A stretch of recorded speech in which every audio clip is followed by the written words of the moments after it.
Bienvenidos a Intipedia. En esta lección vamos a estudiar, por su importancia, el sistema de nombres de dominio DNS que es ampliamente utilizado en Internet, analizando su utilidad, debilidades y medidas que se pueden adoptar para minimizar ataques.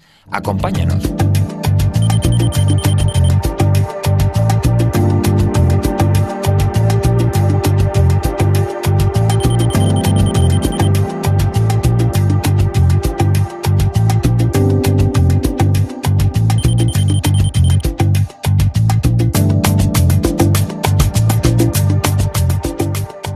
Hola Bernardo, esta mañana la agencia de viajes donde trabaja una amiga ha tenido un problema con su página web y la forma en la que accedían sus clientes. He mirado su página y parece que un atacante se ha aprovechado del funcionamiento del sistema DNS para simular la página web de la agencia. Su intención era suplantarles y robar información de sus clientes. Como no he estudiado detenidamente cómo funciona internamente DNS, ¿podrías aconsejarme algo para orientar a mi amiga? Perfecto, Alicia. Vayamos por partes. Como sabes, Internet es una red de millones de ordenadores conectados entre sí. Habitualmente, para localizar cada ordenador concreto, se utilizan esquemas de direccionamiento. En un mundo analógico, piensa, por ejemplo, en las direcciones postales que permiten enviar una carta a cada domicilio. En Internet, no obstante, es común usar esquemas basados en números. En función de la cantidad y del tamaño de esos números, se puede acceder a más o menos ordenadores. Cierto, en Internet es famoso el esquema de direccionamiento basado en direcciones IP. Por ejemplo, he leído que si el protocolo es IPv4, estas direcciones serán de 4 números separados por punto, del tipo 172.11.21.108. En efecto, este sistema es muy cómodo para que las máquinas intercambien información, pero a la gente le resulta mucho más sencillo memorizar nombres descriptivos que números de varios dígitos. Si te das cuenta, para llamar a alguien por teléfono, primero buscas su nombre en la agenda. Te resulta mucho más sencillo asociar un nombre o un apodo a una persona que su número de teléfono. Pasa lo mismo con un ordenador o un dispositivo electrónico. Es precisamente en esto en lo que sistemas de nombre de dominio como el sistema DNS, Domain Name System, tienen utilidad. Al final permite algo tan útil como traducir direcciones humanas, más o menos descriptivas, a direcciones máquina, en nuestro caso direcciones IP. Por ejemplo, es más sencillo memorizar o incluso adivinar la dirección correspondiente a la Universidad UPM, www.upn.es, que trabajar con su dirección IP, que es 138.100.200.6. Y no solo eso, sino que facilita además, entre otras funciones, el envío de correos electrónicos. El sistema DNS surge a principios de los 80. Antes de eso se utilizaba algo más rudimentario, el contenido de un fichero del sistema operativo, denominado hosts, para asociar el nombre de dominio con una IP. Una especie de agenda local. Hoy día, el sistema DNS es un sistema jerárquico a modo de base de datos distribuida, donde el elemento inicial de ese sistema se conoce como servidor raíz. Simplificando un poco este sistema, en general se habla de clientes DNS y servidores DNS. El primero es un software que ejecuta un ordenador para generar peticiones DNS que permitan resolver nombres de dominio, mientras que los servidores DNS intentarán responder a la petición. Si no conocen la respuesta a la petición de un cliente, podrán reenviar la petición a otro servidor. En Internet puedes profundizar en la arquitectura y comunicación de este sistema, así como la importancia de los registros DNS para el correcto funcionamiento de la resolución de nombres de dominio de páginas web, de correo electrónico, etc. Es importante destacar que debido al hecho de que el número de direcciones IP, el número de peticiones DNS y las exigencias de los usuarios incrementaron notoriamente, el sistema DNS implementó medidas para mejorar el tiempo de respuesta y rendimiento. Para ello, los DNS a los que nos conectamos desde nuestra casa o desde la oficina suelen guardar en una memoria temporal la asociación entre un nombre de dominio por el que ya han sido consultados y una o más IPs. El acceso a esta memoria, denominada caché, es mucho más rápido. Entonces, cada vez que introduzco una URL en mi navegador, hago una consulta al DNS. Siendo estrictos, no toda necesidad de resolución de un dominio tiene que suponer una consulta a un DNS. De hecho, los navegadores web y los sistemas operativos suelen tener también una caché, Además, es posible introducir la asociación entre un dominio y una IP en el fichero hosts, tal y como se hacía antes de la existencia de los DNS. Por ejemplo, en el caso del sistema operativo Windows, esto puede realizarse en c:/windows/system32/drivers/etc/hosts. Muy interesante. Además, por lo que comentas, parece que este sistema es más crítico de lo que pensaba. Así es. Las empresas y organismos públicos son conscientes de la importancia que tiene y del impacto que les puede causar su indisponibilidad. Por este motivo, la seguridad es extrema especialmente en los elementos más importantes del sistema, como pueden ser los servidores raíz que suelen sufrir, por ejemplo, ataques DOS. En cualquier caso, vamos a analizar algunos de los ataques más famosos a este sistema para que veas la envergadura de lo que hablo y podamos analizar qué le ha sucedido al servidor de tu amiga.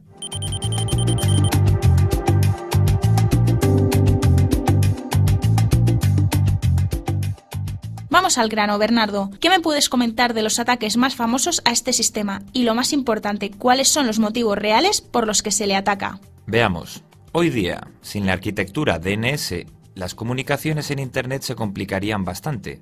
Acceso a páginas web, el envío de correos electrónicos, etc. En la práctica, los atacantes se aprovechan de este sistema DNS para suplantar la identidad, espían o roban información. Te voy a resumir algunos de los ataques más típicos, aunque posiblemente en próximas lecciones profundizaremos en cada uno de ellos. Pharming. La mayoría de ataques relacionados con la resolución de dominios tienen por objetivo el robo de credenciales de usuario de bancos, tiendas, redes sociales, juegos online, etc.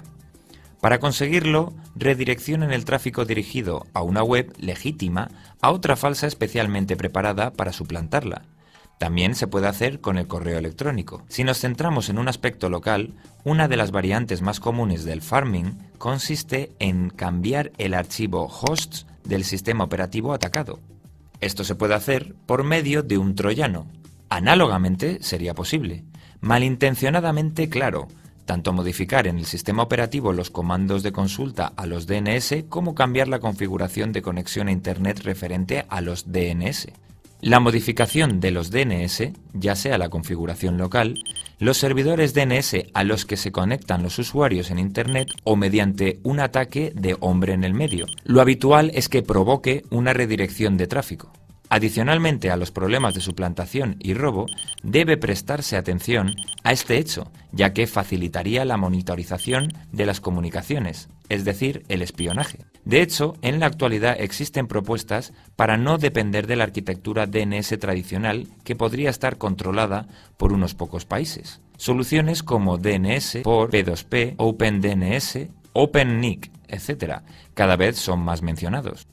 DNS Cache Poisoning. En un envenenamiento de la caché de DNS, el atacante consulta al DNS a comprometer por un dominio que está alojado en un DNS controlado por dicho atacante. A este último lo llamaremos DNS malicioso. Como el DNS a comprometer no tiene cacheado el dominio por el que es preguntado, terminará realizando una consulta al DNS malicioso.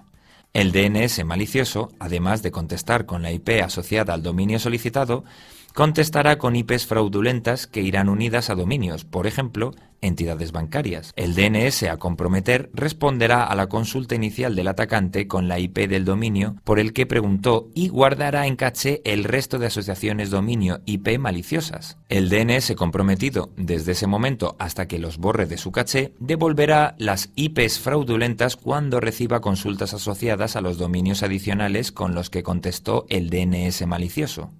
En el verano de 2008, el investigador Dan Kaminsky publicó una serie de nuevos descubrimientos que mostraron cómo el problema del envenenamiento era serio y actual, pudiéndose incluso aplicar a escala global en Internet.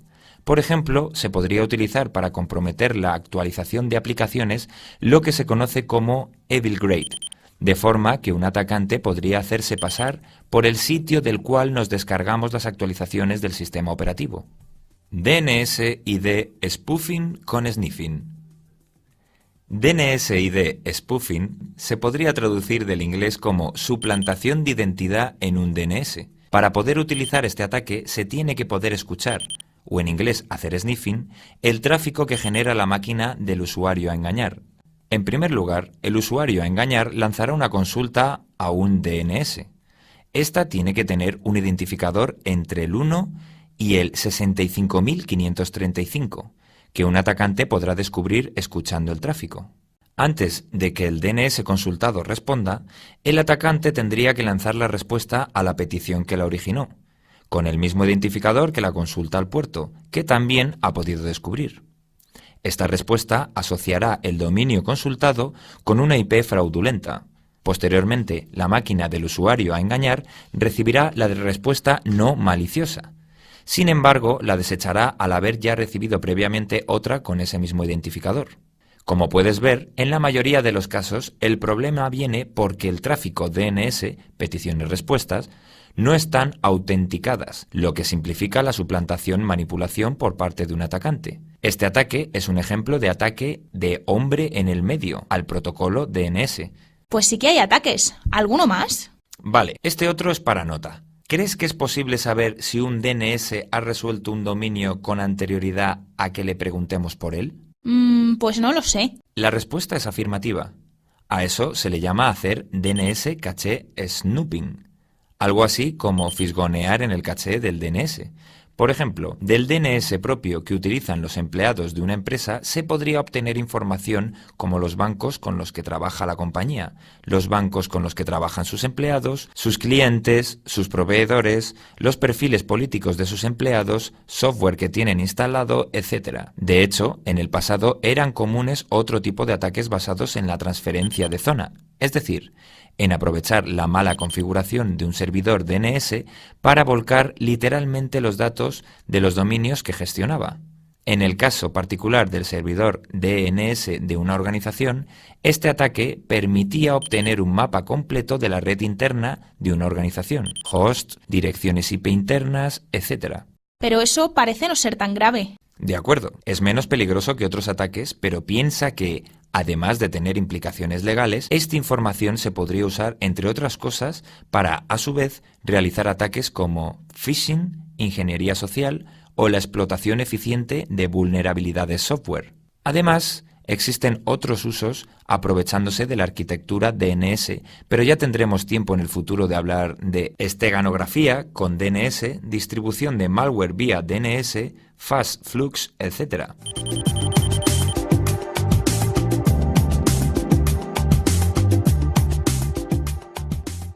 Bernardo, entonces, ¿qué se puede hacer para minimizar ataques de este tipo? Algo le tendré que decir a mi amiga. Por un lado están las medidas tradicionales. Desde un punto de vista del usuario, hay que tomar las medidas oportunas para que tu ordenador y router estén debidamente protegidos. Como ya hemos comentado en anteriores lecciones, actualizar el software, configurar adecuadamente un antivirus, usar cortafuegos, una política de claves correctas, etc. En la mayoría de las ocasiones, los ataques serán por esta vía. Por otro lado, si tu misión es proteger una infraestructura, entonces deberías disponer de un control de acceso sólido, disponer de un sistema de monitorización efectivo, concienciar a los empleados frente a técnicas de ingeniería social, que solo se puede acceder a la caché del DNS desde máquinas alojadas en la red interna, tener implantadas las versiones actualizadas del software en los DNS, configurar los servicios correctamente, etc. Además, si en el peor de los casos sufres un ataque, es fundamental disponer de trazas de los DNS de quién, qué y cuándo se realizan cambios en la información de los DNS para ser capaz de detectar qué ocurrió y cómo. Sin duda, el mayor problema del DNS es que en su diseño no se consideraron aspectos de seguridad. Hoy día existen estándares, como el DNSSEC, Domain Name System Security Extension, del IETF, Internet Engineering Task Force, que proporciona autenticación e integridad de los datos intercambiados vía DNS, usando criptografía de clave pública, lo que dificulta ataques de suplantación. Así que hay que estar atentos a estas propuestas para mejorar la seguridad global. Me has aclarado muchas cosas, Bernardo, gracias. Creo que con esta información ya podré orientar a mi amiga para que aconseje a sus clientes la forma más segura de conectarse a su agencia. Creo que por hoy es suficiente. En la web de Intipedia encontrarás información adicional a esta lección, especialmente de la arquitectura del sistema DNS. ¡Hasta luego! ¡Hasta pronto!